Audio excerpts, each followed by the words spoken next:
the blood in the needle is the donor blood, and the blood in the vessel is the recipient blood. Okay, so it shows here, this guy is a type A donor, and we have a type B recipient. Oh, that's going to be bad, right? That's going to be a mismatched blood transfusion. So remember, type A blood, they've got A antigens on their red blood cells and anti-B antibodies, right? And if you're type B blood, you have B antigens on your red blood cells and you have anti-A antibodies. So blood comes in from the donor, so that's the red blood cells coming in. Every single one of those red blood cells with A antigens on them is going to be captured and agglutinated by an A antibody in the recipient. So drink that in, because it's going to get even worse. Drink that blood in if you're a vampire.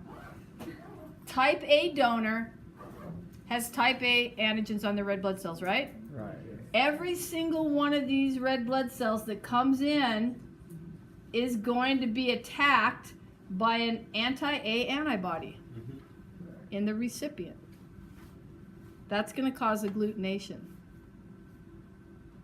So what you always have to be concerned with, you have to be concerned with the antigens coming in and the antibodies that are already there, because every single red blood cell is going to clump in this situation. And then it shows here donor red blood cells are agglutinated by the recipient plasma. But really, at a more molecular level, the antigens on the donor red blood cells, the A antigens, are being agglutinated by A antibodies in the recipient's plasma. That's more specific. And then when you get agglutination, you block small blood vessels, and all the tissues downstream of this small blood vessel will die. And then the person dies. Okay. Now, I want you, now, this will blow your mind, but that's okay. It's Wednesday. It's a good day to blow your mind. When the type A donor has anti-B antibodies, right? Mm-hmm. So anti-B antibodies are coming in, because this is a whole blood transfusion. So anti-B antibodies are going to come in. Those, it doesn't show it in the cartoon, but the anti-B antibodies are looking for B antigens.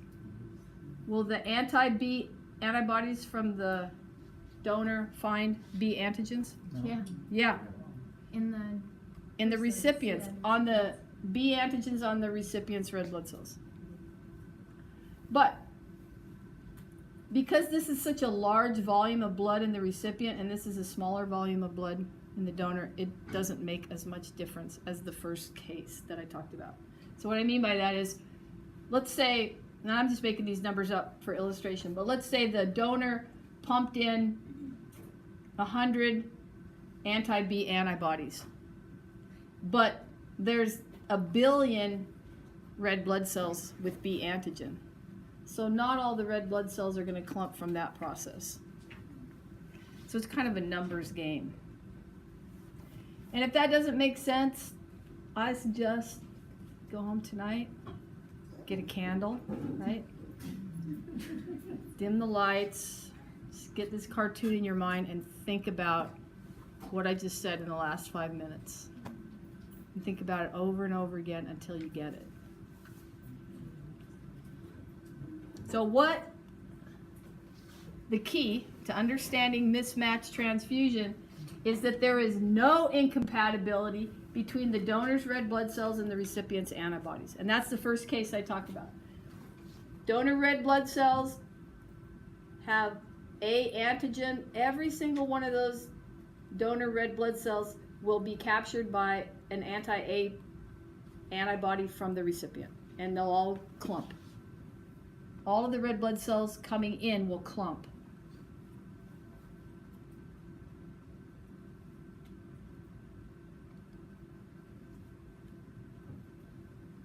And I've just got more kind of saying the same thing.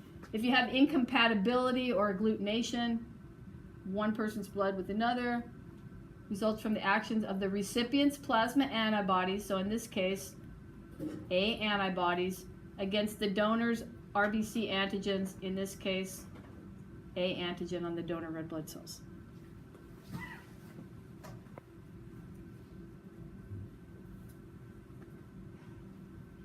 I remember the first time I tried to explain this. Oh, it's terrible. But now it's so elegant and eloquent. I'm sure that you just get it right away.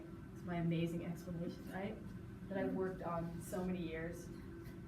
I went and got a Zen candle and thought about, how can I explain this? And I always get so many questioning looks.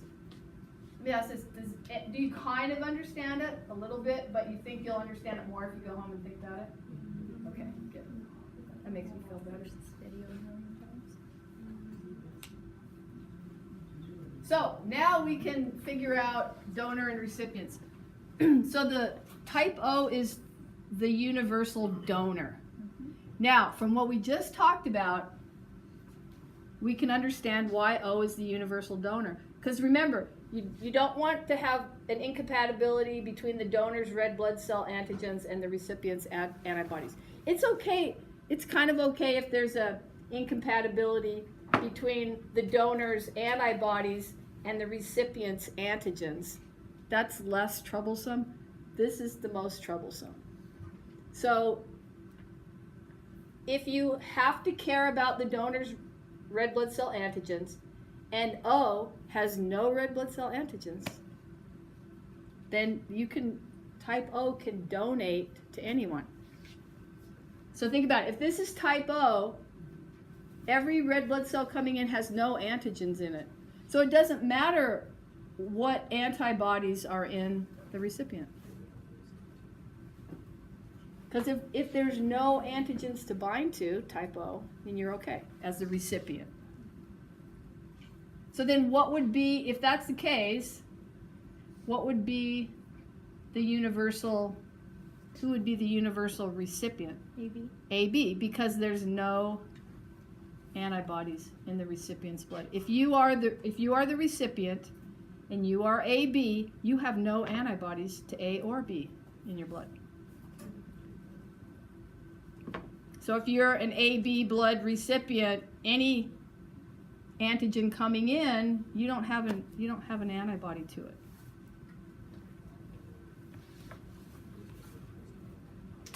So now you could just memorize this, or you could, as I like to do, is just think about it logically. Each time someone asks me, who's the universal donor? And I always say, oh, I don't have it memorized. I just have to think about it logically. But then I thought, oh, you could memorize it.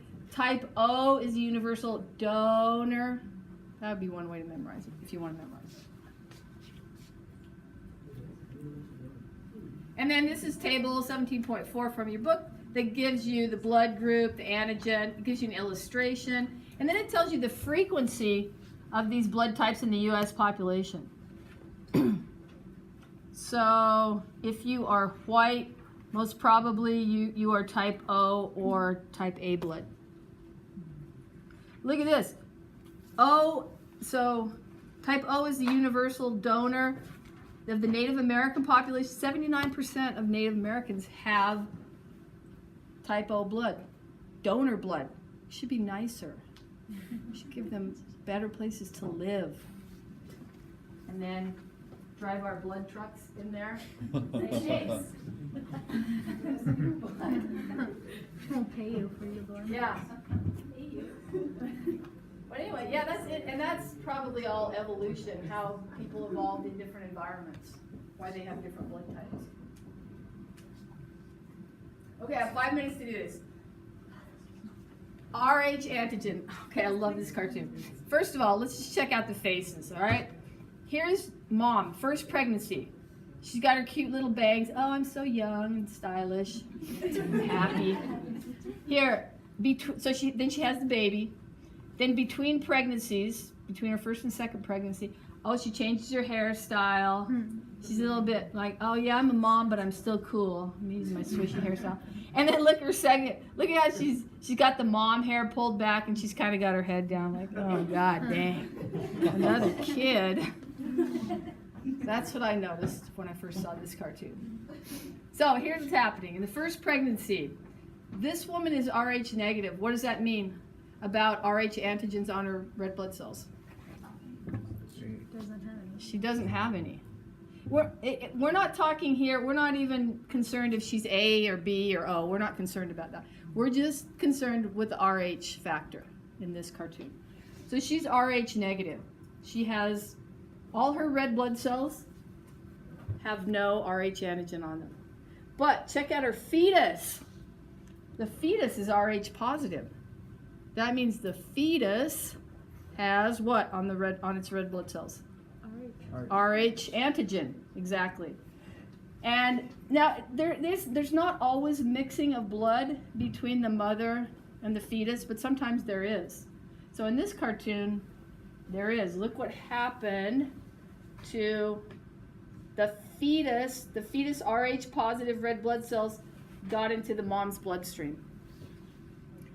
Now we haven't talked about the immune system yet, but when your immune system cells see an Rh positive antigen, those immune system cells are going to start making antibodies against Rh. Is that going to hurt the first fetus at all? No. First fetus, and that was me. My mom was Rh negative. I'm the oldest of 6. I was hoping that I wouldn't have any other brothers and sisters through this mechanism that I devised. But you can take a pill for it now. Anybody know it? If you're Rh negative mother, you can take some medicine so that this doesn't happen, so you don't have this. But anyway, so mom has a bunch of anti-D or anti-Rh antibodies. Now she has a second pregnancy, mixing of blood, those anti-Rh antibodies, look what and the second fetus is also Rh positive. Look what those antibodies are doing. They're attacking the red blood cells of the second fetus. So mom attacked her own kid. Call CPS. It's terrible. And then what can happen is that baby can be born with lysed red blood cells. They don't always die, but I guess sometimes they die. But it's called, let's see, what do we say? Well, let's back up before. It's called erythroblastosis fetalis, which is a giant name. And I still have 1 minute left. Okay, good. So let's just see what it says in red. This is on the test. So antibodies to Rh antigen only develop post-exposure. So that's what's happening here. Mom was exposed, mom's immune system was exposed to these Rh positive red blood cells and made antibodies against them. So this Rh negative person had to see Rh positive blood to make the antibodies. And that's called, and when the mother does that, when she makes the antibodies, she says that she's sensitized. So she's got these anti-Rh antibodies. And then the second, like we said, the second pregnancy, the fetus's red blood cells get attacked. Where did we get our ABO antibodies from in the first place? So in this case, the mother has to actively make, her immune system cells are making anti-Rh antibodies. But if I'm A positive blood, I've got B antibodies. Where did I get those antibodies in the first place? DNA. Well, yeah, you'd have to use DNA to make it, but intestinal bacteria. So we'll review this on Monday, because I know it's kind of the end of the day. Kind of like, what? Any questions?